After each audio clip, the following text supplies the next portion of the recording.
1.4 जापानी इतिहास के अध्ययन के लिए दृष्टिकोण। आधुनिक जापान के ऐतिहासिक विकास के बारे में हमारी समझ को विभिन्न प्रकार के ऐतिहासिक स्रोतों द्वारा आकार दिया गया है। पश्चिमी मिशनरियों के वर्णन, जापानी लेखन और पश्चिमी, विशेष रूप से अमेरिकी विद्वानों के लेखन। क्षेत्र अध्ययन दृष्टिकोण, जो अमेरिका में द्वितीय विश्व युद्ध के बाद की अवधि में विकसित हुआ था, इस विचार पर आधारित था कि एशिया के देश भिन्न थे और उनके समाजों को समझने के लिए दुभाषियों की आवश्यकता थी। इस दृष्टिकोण ने इन देशों को पृथकत्व में देखा और जापान की असाधारणता पर बल देते हुए उन्हें अपने धर्म और दार्शनिक परंपराओं के माध्यम से परिभाषित किया। इसने जापान को समझने का प्रयास किया, जो अन्य एशियाई देशों के विपरीत आधुनिकीकृत हो गया था। इसने बौद्धिक परंपराओं में उत्तरों की तलाश की और विकास को रोकने में उपनिवेशवाद की भूमिका जैसे कारकों की अनदेखी की। जापान में रूढ़िवादी विचारकों ने अपने विचार पौराणिक गाथाओं जैसे निहोन शोकी 720 के इतिवृत्तों और प्राचीन मामलों के रिकॉर्ड या कुजिकी 712 पर आधारित किए। इन ग्रंथों में लिखा है कि द्वीप देवताओं द्वारा बनाए गए थे और सूर्य देवी ने अपने पौत्र को देश पर शासन करने के लिए भेजा था।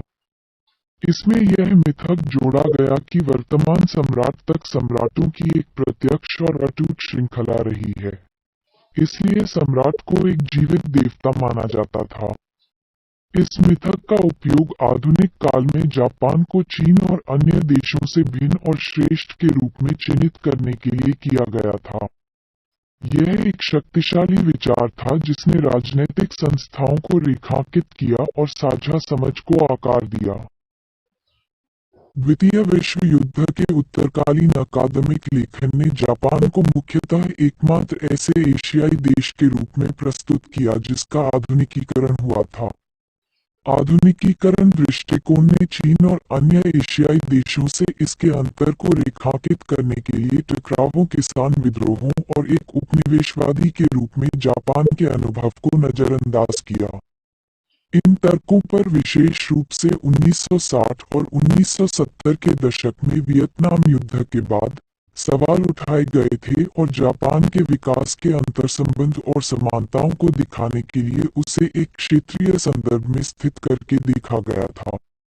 कोरिया, ताइवान और चीन के कुछ भागों में जापान के औपनिवेशीकरण को निर्णायक तरीके से जापानी इतिहास को आकार देने वाली घटनाक्रम के रूप में दिखाया गया। इसके बाद के उत्तर आधुनिकतावादी लेखन ने जापान के बारे में विचारों को, जापान की संस्थाओं और उन विचारों की जांच करके जिनका एक लंबा इतिहास था, उनका विखंडन किया और दिखाया कि कैसे उनका निर्माण जापान के आधुनिकीकरण के रूप में किया गया था।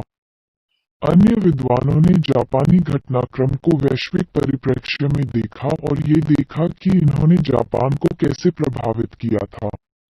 मिसाल के तौर पर, पूर्व आधुनिक काल में वैश्विक चांदी के प्रवाह के कारण चांदी का अभाव हुआ और जापानी शासक रेशम का उत्पादन करने के उपायों को अंजाम देने लगे जिसका आयात किया जा रहा था ताकि चांदी का बहिर्गमन कम हो सके। बाद की इकाइयों में हम देखेंगे कि कैसे इन विचारों ने आधुनिक जापानी इतिहास की हमारी समझ को आकर दिया है।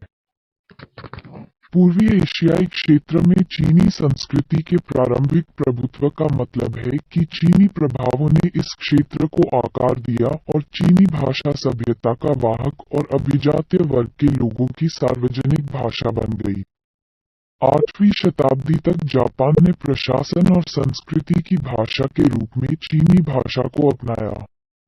जापानी भाषा एक अक्षर बहुल पदों से युक्त और संयुग्मित भाषा है और चीनी भाषा से बहुत अलग है।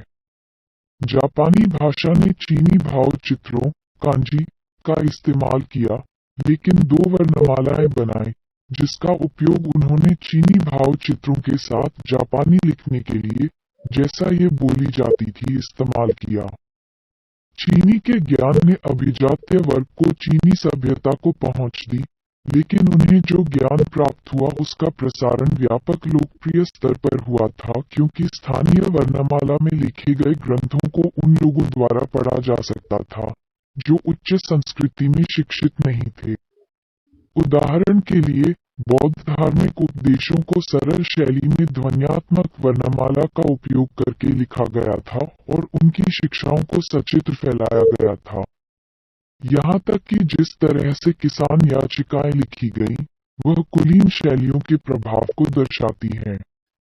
उच्च संस्कृति के विचार अभिजात्य वर्ग से परे फैले हुए थे।